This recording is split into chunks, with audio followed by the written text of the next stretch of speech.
আমার প্রিয় ছাত্রছাত্রীরা, আমি তোমাদের স্বপন স্যার আজকে তোমাদের জন্য নতুন ভিডিও নিয়ে এসেছি। থার্মোডিনামিক্সের সেকেন্ড পার্ট।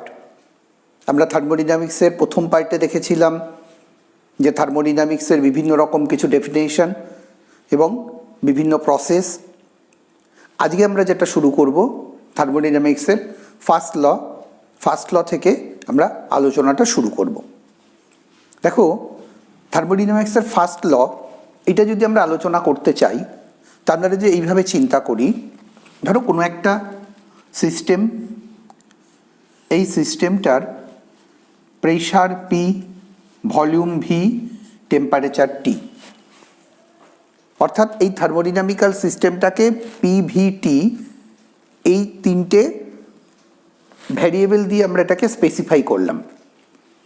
এবার এই যে সিস্টেমটা, এই সিস্টেমটাতে বাইরে থেকে আমরা কিছু পরিমাণ হিট, সে ডিকিউ পরিমাণ হিট এই সিস্টেমটাকে সাপ্লাই করলাম। তাহলে যখন আমরা ডিকিউ পরিমাণ হিট সাপ্লাই করব, তখন এই সিস্টেমটার টেম্পারেচার ইনক্রিজ করবে। টেম্পারেচার ইনক্রিজ করবে মানে এই সিস্টেমটার ইন্টারনাল এনার্জি, আমরা আগেই আলোচনা করেছি ইন্টারনাল এনার্জি, যেটাকে ইউ দিয়ে আমরা ডিফাইন করেছি। তাহলে ইন্টারনাল এনার্জির কিছুটা চেঞ্জ হবে, যেহেতু ইউ ফাংশন অফ টি, টেম্পারেচারের উপর কিন্তু ইন্টারনাল এনার্জিটা ডিপেন্ড করছে। তাহলে আমরা এখানে লিখতে পারি চেঞ্জ অফ ইন্টারনাল এনার্জি।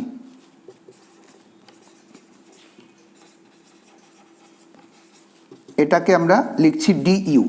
এখানে চেঞ্জ, যেহেতু আমরা হিট সাপ্লাই করছি, সেখানে এটা কিন্তু ইনক্রিজ অফ ইন্টারনাল এনার্জি।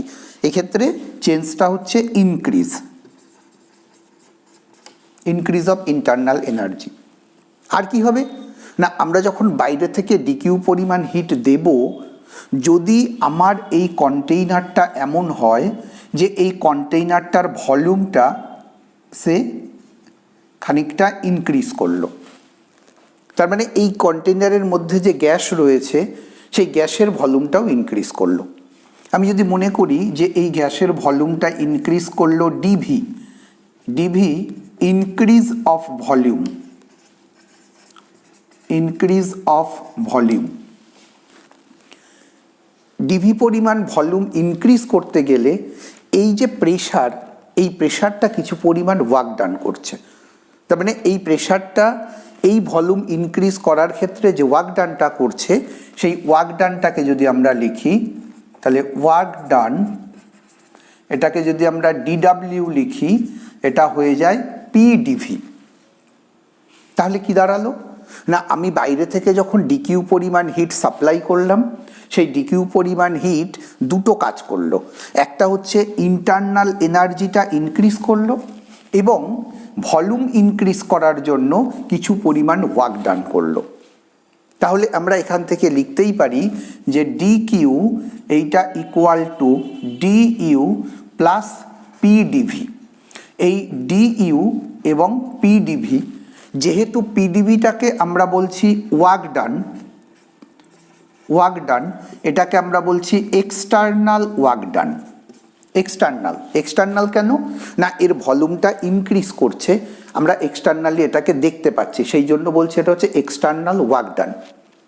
আর কি হচ্ছে না, এক্ষেত্রে টেম্পারেচার ইনক্রিজ করছে, তার মানে ইন্টারনাল এনার্জিটা ইনক্রিজ করছে। আমরা এইটাকে বলছি এটা হচ্ছে ইন্টারনাল ওয়ার্ক ডান।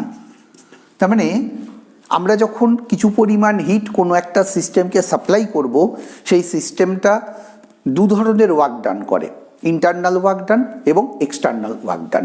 তাহলে ইন্টারনাল ওয়ার্ক ডান এবং এক্সটার্নাল ওয়ার্ক ডানের যে সামেশন, যোগফল, সেটা হচ্ছে সাপ্লাই করা যে হিট বা অ্যাপ্লাইড যে হিট তার সঙ্গে সমান। এই যে ফর্মটা, এইটাকেই আমরা বলবো এটা হচ্ছে ফার্স্ট ল অফ থার্মোডিনামিক্স, তাপগতিবিদ্যার প্রথম সূত্র। এই ফার্স্ট ল অফ থার্মোডিনামিক্স থেকে আমরা কতগুলো কনসিকুয়েন্স এই জায়গা থেকে আমরা পেতে পারি। কীরকম পেতে পারি দেখো, যদি আমার এরকম হয় যে আমার এই জায়গায় যে সিস্টেমটা আমরা নিয়েছি সেই সিস্টেমটাতে যখন আমরা বাইরে থেকে হিট দিয়েছি তখন বিভিন্ন রকমের প্রসেস এই জায়গাতে সংগঠিত হলো। কীরকম প্রসেস সংগঠিত হলো? ধরো যদি এরকম হয় যে আমার এক্ষেত্রে প্রেশার পি কনস্ট্যান্ট, আমরা কিন্তু এই জায়গাতে যখন ওয়ার্ক ডান ক্যালকুলেট করেছি আমরা ধরেই নিয়েছি প্রেশার হচ্ছে কনস্ট্যান্ট। তার মানে যখন প্রসেসটা আইসোবারিক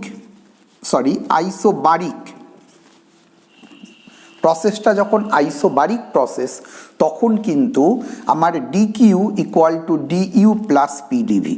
তার মানে DQ equal to DU plus PDV, অর্থাৎ সাপ্লাই করা যে হিট সেটা ইন্টারনাল এনার্জিকে ইনক্রিজ করবে এবং এক্সটার্নাল ওয়ার্ক ডান করবে আইসোবারিক প্রসেসের ক্ষেত্রে। যদি আমার এখানে প্রসেসটা এরকম হতো, প্রসেসের ধরো টি কনস্ট্যান্ট যদি হতো, টি কনস্ট্যান্ট, তার মানে ডিটি ইকুয়াল টু জিরো।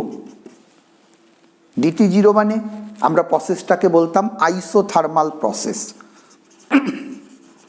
ধরো প্রসেসটা যদি আইসোথার্মাল হতো, তাহলে আইসোথার্মাল প্রসেস হওয়া মানে যেহেতু DT zero, that is temperature change হবে না, তাহলে কিন্তু আমার ইন্টারনাল এনার্জির চেঞ্জ এক্ষেত্রেও হবে না।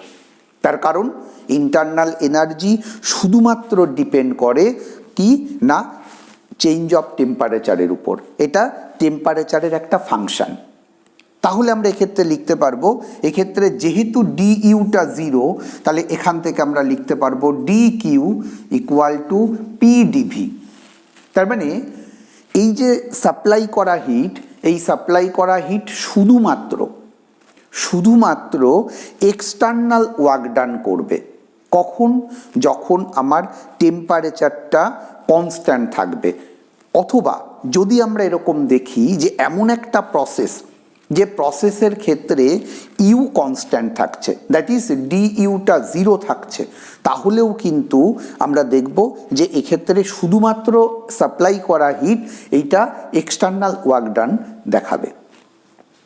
এবার ধরো যদি এরকম হয়, থার্ড, ভি যদি কনস্ট্যান্ট থাকে, ভি কনস্ট্যান্ট, তার মানে আমরা এখানে যে কন্টেইনারটা নিচ্ছি সেই কন্টেইনারটা যদি রিজিড কন্টেইনার হয়, রিজিড কন্টেইনার এমন রিজিড যে আমি যখন এখান থেকে হিট সাপ্লাই করছি তবুও কন্টেইনারটার ভলিউম কিছু ইনক্রিজ হচ্ছে না, তার মানে এই কন্টেইনারের মধ্যে যে গ্যাস তার ভলিউম ইনক্রিজ হচ্ছে না, তাহলে আমরা এখান থেকে লিখতে পারি এক্ষেত্রে ডিভি ইকুয়াল টু জিরো।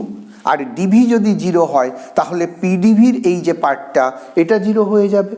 তাহলে আমরা এক্ষেত্রে লিখতে পারবো therefore D Q equal to DU, অর্থাৎ এটা হচ্ছে isochoric process, isochoric change. Volume constant যখন হবে তখন এই সাপ্লাই করা যে হিট সে শুধুমাত্র ইন্টারনাল এনার্জিটাকে ইনক্রিজ করবে, তার মানে সিস্টেমটার শুধুমাত্র টেম্পারেচার ইনক্রিজ করবে। এবার চলে আসি, ধরো যদি প্রসেসটা 4 নম্বর যদি আমরা দেখি যে এই প্রসেসটা যদি অ্যাডিয়াবেটিক প্রসেস হতো,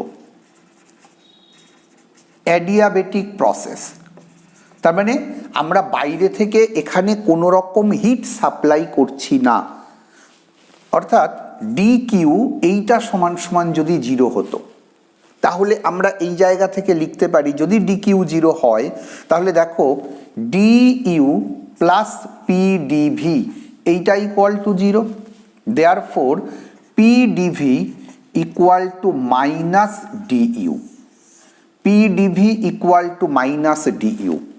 তার মানে কি, আমি যদি বাইরে থেকে কোনো হিট সাপ্লাই না করি তবুও যদি এই গ্যাসের ভলিউম ইনক্রিজ করা হয় তাহলে এই গ্যাসের ইন্টারনাল এনার্জি ডিক্রিজ করে যাচ্ছে, ইন্টারনাল এনার্জি কমে যাচ্ছে, ইন্টারনাল এনার্জি কমে যাচ্ছে মানে আমার এই নিয়ম অনুযায়ী টেম্পারেচার ডিক্রিজ করে যাচ্ছে, তার মানে আমার এই সিস্টেমটা কিন্তু তখন ঠান্ডা হয়ে যাবে।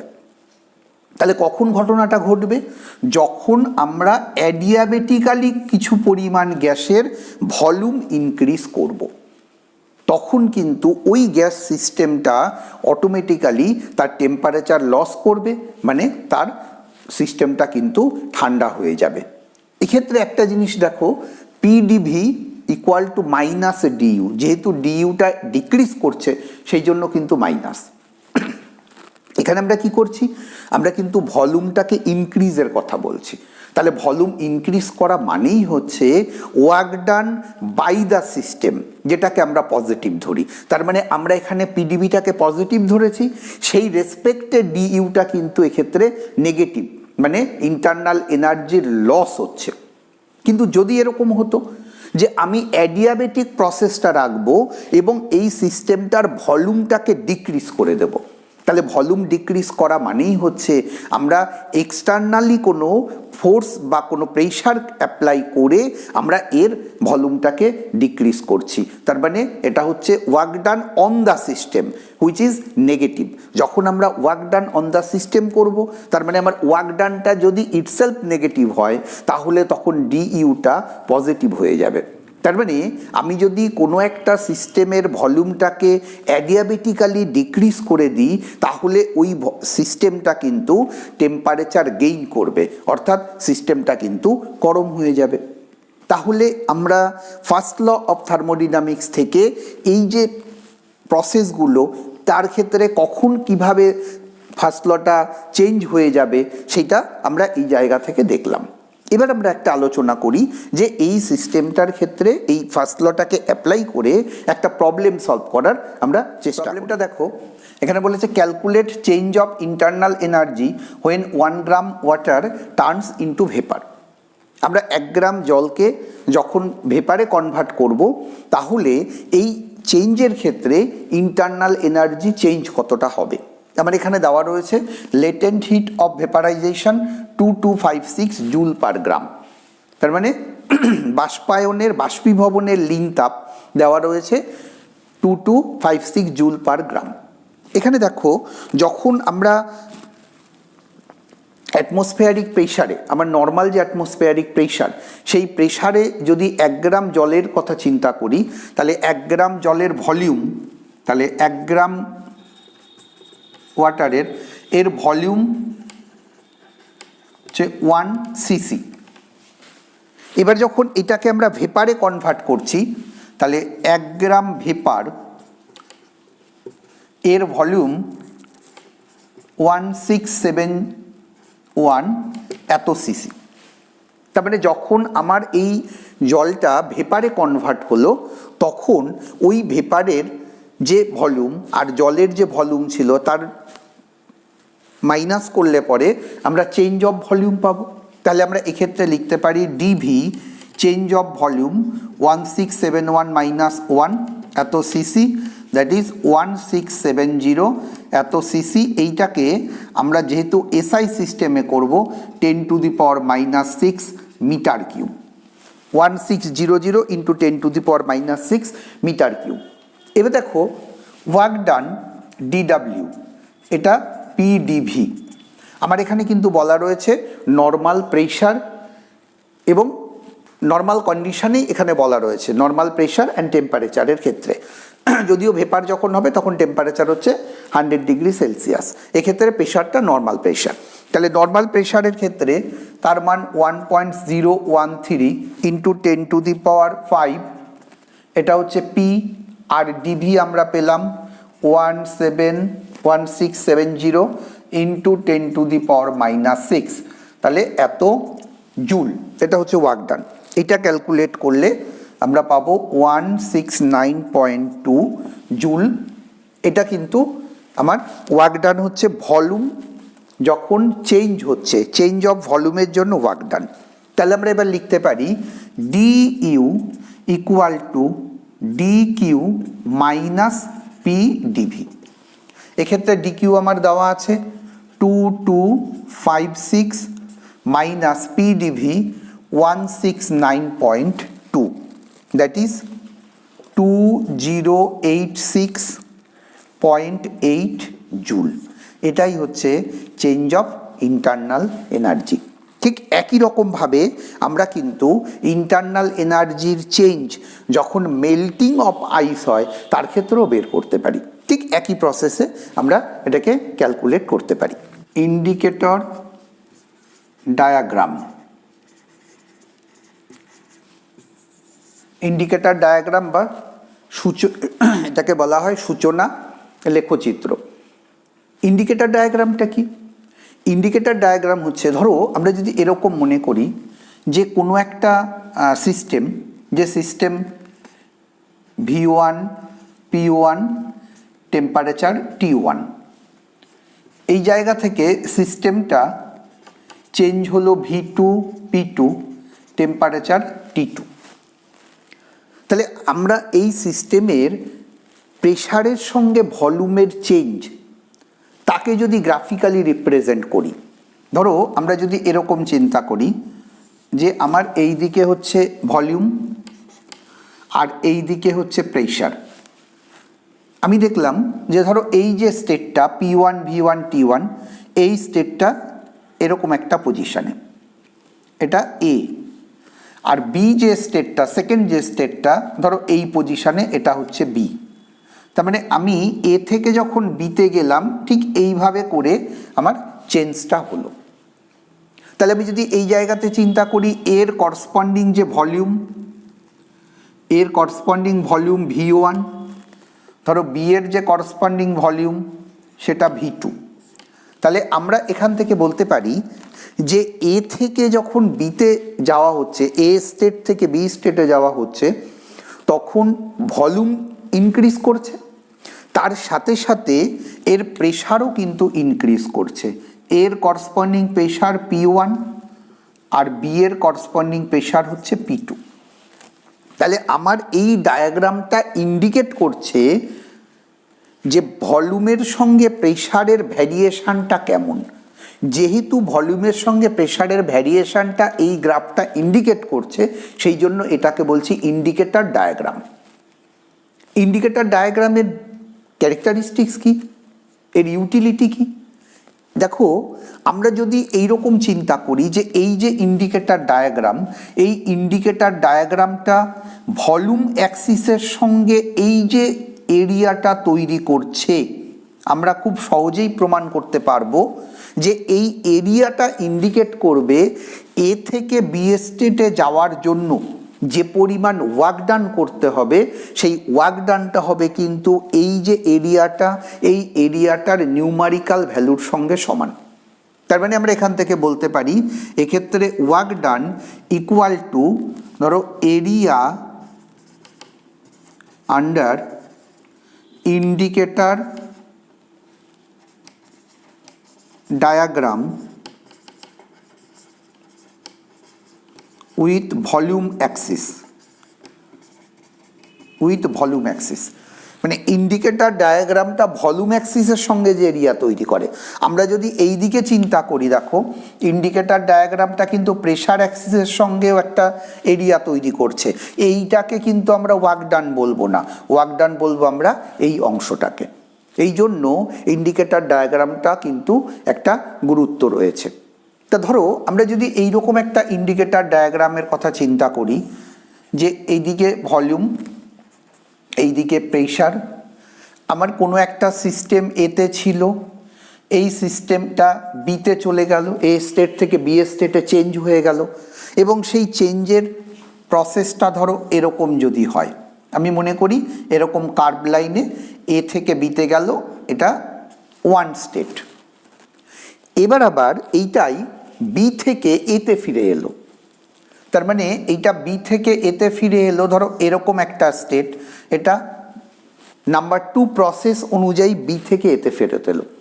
এই প্রসেসটা কিন্তু একটা cyclic process, but not reversible process.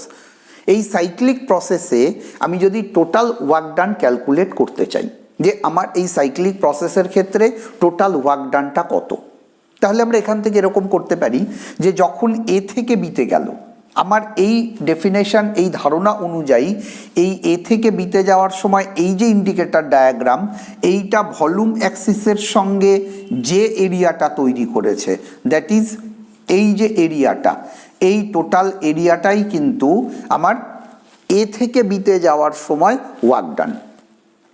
তার মানে আমি এক্ষেত্রে লিখতে পারি এরিয়া A1B, এটাকে নাম দাও ধরো V2, এটা V1, V2 V1।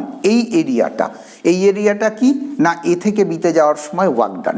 যদি আমি এটাকে W1 লিখি, এবার ধরো যখন বি থেকে এতে রিটার্ন করলো, তাহলে তখন ইন্ডিকেটর ডায়াগ্রাম হচ্ছে কিন্তু এই অংশটা।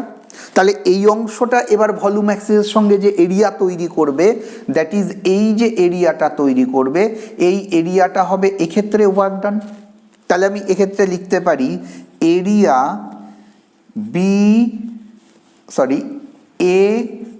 A2B V2 V1, এইটাকে লিখছি W2।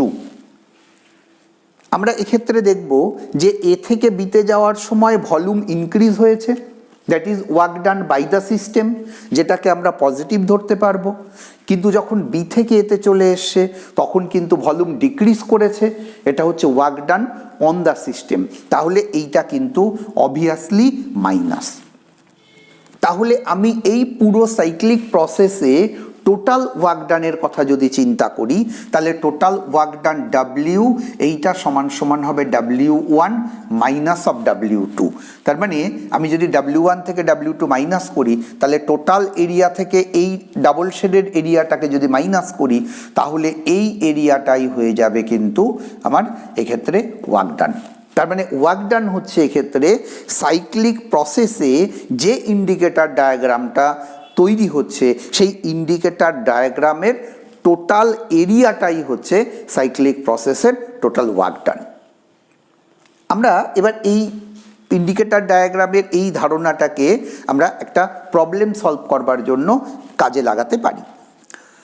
এখানে দেখো আমরা একটা প্রবলেম দেখলাম।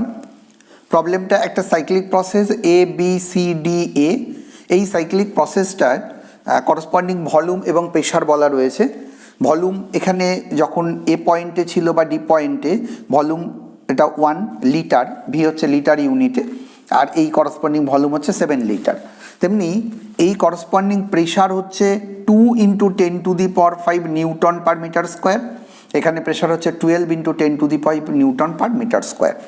আমাকে বের করতে হবে কি না, বের করতে হবে দেখো ওয়ার্ক ডান বের করতে হবে যখন এ থেকে বি, বি থেকে সি, সি থেকে ডি, ডি থেকে এ, এই কমপ্লিট প্রত্যেকটা পার্টের জন্য ওয়ার্ক ডান বের করতে হবে, এবং এই টোটাল কমপ্লিট সাইকেলের ক্ষেত্রে ওয়ার্ক ডান কত আমাকে বের করতে হবে।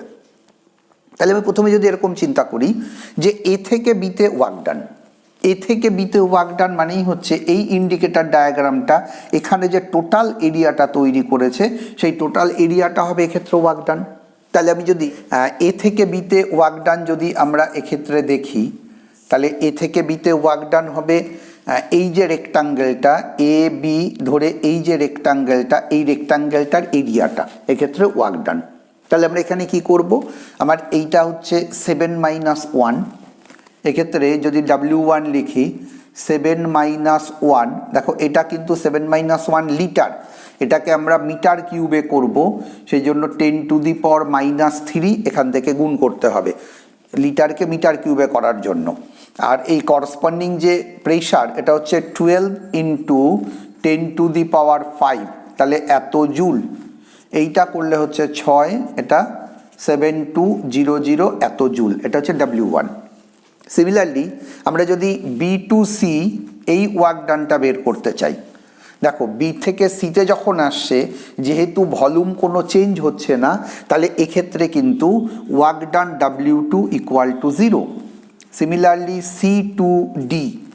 C2D এই সি থেকে ডিতে আসার ক্ষেত্রে যে ওয়ার্ক ডান, সেটা হবে এই এরিয়াটা, এক্ষেত্রে তার ম্যাগনিটিউডটা হবে ওয়ার্ক ডানের সমান। তাহলে এটা আমরা এখান থেকে লিখতে পারি, যদি W3 হয় তাহলে এটা হচ্ছে 6 × 10⁻³ ইন্টু এখানকার করসপন্ডিং ডিস্টেন্স হচ্ছে 2 × 10⁵, তাহলে 2 × 10⁵ জুল, তাহলে এটা হয়ে যাচ্ছে 1200 এত জুল। সিমিলারলি ডি থেকে যখন এতে যাওয়া হচ্ছে, ডি থেকে এ, এক্ষেত্রে ওয়ার্ক ডান যদি W4 হয় এটা 0, কেন জিরো? তার কারণ এক্ষেত্রেও কিন্তু চেঞ্জ অফ ভলিউম জিরো, তাহলে এক্ষেত্রে কোনো ওয়ার্ক ডান হচ্ছে না। এবার দেখো, আমাকে যদি টোটাল সাইকেলের ক্ষেত্রে ওয়ার্ক ডান বের করতে বলে, তাহলে আমরা এখানে একটা জিনিস খেয়াল করব যে এ থেকে বিতে যাওয়ার সময় যে ওয়ার্ক ডান, সেই ওয়ার্ক ডানটা কিন্তু positive work done, that is by the system. আর যখন সি থেকে ডিতে আসা হচ্ছে তখন এটা কিন্তু নেগেটিভ ওয়ার্ক ডান, যেহেতু এটা অন দ্য সিস্টেম, তাহলে এটা পজিটিভ, এটা নেগেটিভ। তাহলে আমি এক্ষেত্রে লিখতে পারবো total work done for the cyclic process W equal to W1 minus of W3, that is 7200 minus 21200, that is 6000 joule. এটাই হচ্ছে এক্ষেত্রে ওয়ার্ক ডান কমপ্লিট সাইকেলের ক্ষেত্রে ওয়ার্ক ডান। আমরা এই কমপ্লিট সাইকেলের ক্ষেত্রে ওয়ার্ক ডানটাও কিন্তু যদি এই আগেরগুলো বের করতে আমাকে না বলতো, তাহলে আমরা এই জায়গা থেকে শুধুমাত্র এই এরিয়াটাকে ক্যালকুলেট করেও কিন্তু কমপ্লিট সাইকেলের ওয়ার্ক ডান বের করতে পারতাম, এবং এটা একই ওয়ার্ক ডান আসতো এক্ষেত্রে। তাহলে আমরা ইন্ডিকেটর ডায়াগ্রাম সম্পর্কে মোটামুটি একটা ধারণা তৈরি করতে পারলাম। এবার আমরা আলোচনা করব, দেখো হিট ক্যাপাসিটি। হিট ক্যাপাসিটি এটাকে যদি আমরা ক্যাপিটাল এস দিয়ে লিখি, তাহলে হিট ক্যাপাসিটি মানে হচ্ছে কোনো একটা সাবস্টেন্স তার টেম্পারেচার 1 কেলভিন 1 ডিগ্রি ইনক্রিজ করতে যে পরিমাণ হিট সাপ্লাই করতে হয় তাকেই আমরা বলবো এটা হচ্ছে হিট ক্যাপাসিটি। কীরকম? তাহলে এটাকে আমরা লিখতে পারি del Q by del T, অর্থাৎ কোনো একটা সাবস্টেন্সের যদি ডেল টি টেম্পারেচার ইনক্রিজ করতে ডেল কিউ পরিমাণ হিট সাপ্লাই করতে হয়, তাহলে তার হিট ক্যাপাসিটি হবে del Q by del T. এটা যদি আমি ইউনিটের কথা চিন্তা করি, তাহলে এর ইউনিট হবে কিন্তু joule kelvin to the power -1। এখানে একটা জিনিস খেয়াল করো, এই হিট ক্যাপাসিটি এটা কিন্তু মাস ডিপেন্ডেন্ট একটা ফ্যাক্টর।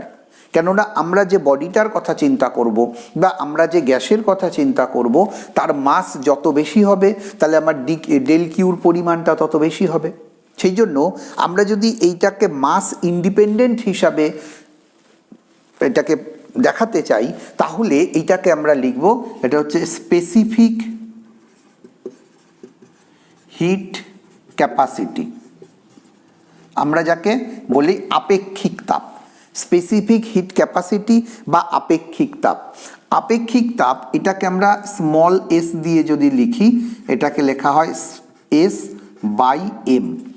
তার মানে হিট ক্যাপাসিটিকে যদি আমরা মাস দিয়ে ডিভাইড করি, that is heat capacity per unit mass যদি আমরা দেখি, তাহলে কিন্তু আমরা স্পেসিফিক হিট ক্যাপাসিটি বা স্পেসিফিক হিট এই টার্মটা পেয়ে যাই। তাহলে আমরা যদি এখান থেকে বসিয়ে দিই, তাহলে এটা হচ্ছে 1/m del Q by del T, এটা হচ্ছে স্পেসিফিক হিট ক্যাপাসিটি। যদি আমরা এটার ইউনিটের কথা চিন্তা করি, তাহলে এটার ইউনিট হবে joule kg to the power -1 kelvin to the power -1। এবং এই স্পেসিফিক হিট ক্যাপাসিটি কিন্তু মাস ইন্ডিপেন্ডেন্ট একটা ফ্যাক্টর। এবার কখনো কখনো আমাদের এই মাসটা এখানে যেমন আমরা কেজি ইউনিটে প্রকাশ করলাম, কখনো প্রয়োজন হয় যে আমরা মাসটাকে মোল ইউনিটে করব, দ্যাট ইজ 1 মোল কোনো গ্যাসের ক্ষেত্রে স্পেসিফিক হিট কত হবে সেটা আমরা বের করতে চাই।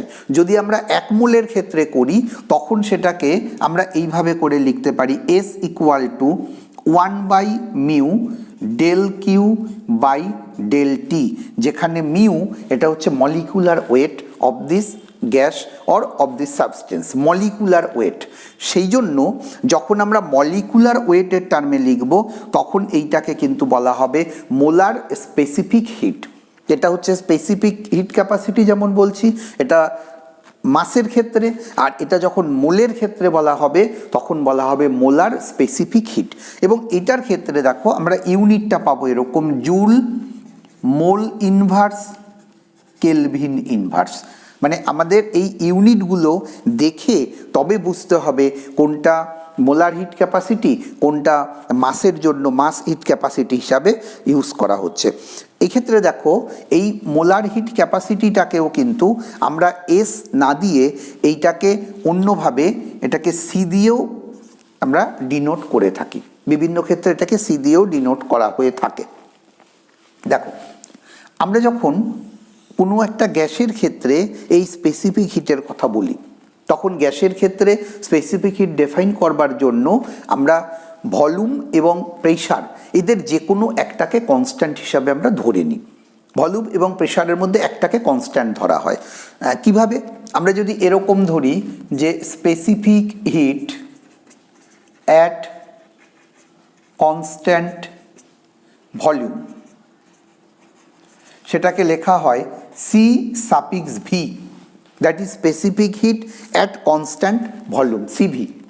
যদি আমরা এটাকে কনস্ট্যান্ট প্রেশারে লিখতাম, that is specific heat at constant pressure, তখন এইটাকে লেখা হবে সিপি। এই সিপি এবং সিভি এই দুটোই কিন্তু আমরা স্পেসিফিক হিট হিসাবে ব্যবহার করে থাকি, শুধু একটার ক্ষেত্রে প্রেশার কনস্ট্যান্ট, একটার ক্ষেত্রে ভলিউম কনস্ট্যান্ট। এবং এই সিপি এবং সিবি এদের মধ্যে একটা ইন্টার রিলেশন আছে। ইন্টার রিলেশনটা কীরকম না, ইন্টার রিলেশন হচ্ছে সিপি মাইনাস সিভি এইটা equal to R. That is কোনো গ্যাসের ক্ষেত্রে কনস্ট্যান্ট প্রেশারে স্পেসিফিক হিট মাইনাস কনস্ট্যান্ট ভলিউমের স্পেসিফিক হিট, এইটা ইকুয়াল টু আর হবে। আর এটা হচ্ছে ইউনিভার্সাল গ্যাস কনস্ট্যান্ট। এবার দেখো আমরা এদের মধ্যে এই সিপি এবং সিবির মধ্যে এই যে রিলেশনটা, এই রিলেশনটাকে আমরা কি করে এখানে অ্যাপ্লাই করতে পারি বা এই রিলেশনটা কিভাবে প্রুভ করতে পারি, এইটা আমরা কিভাবে দেখব।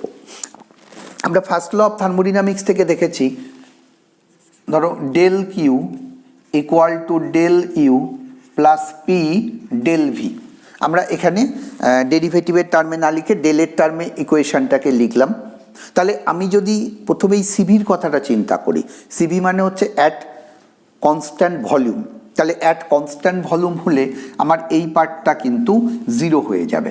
তাহলে তুমি যদি এখান থেকে লেখো del Q by del T, that is এটা হচ্ছে সিভি, তাহলে আমি এখান থেকে লিখতে পারি del U by del T. তার মানে সিভি সমান সমান হচ্ছে কিন্তু del U by del T, অর্থাৎ internal energy change per unit temperature, এটাকে আমরা সিভি দিতে পারি।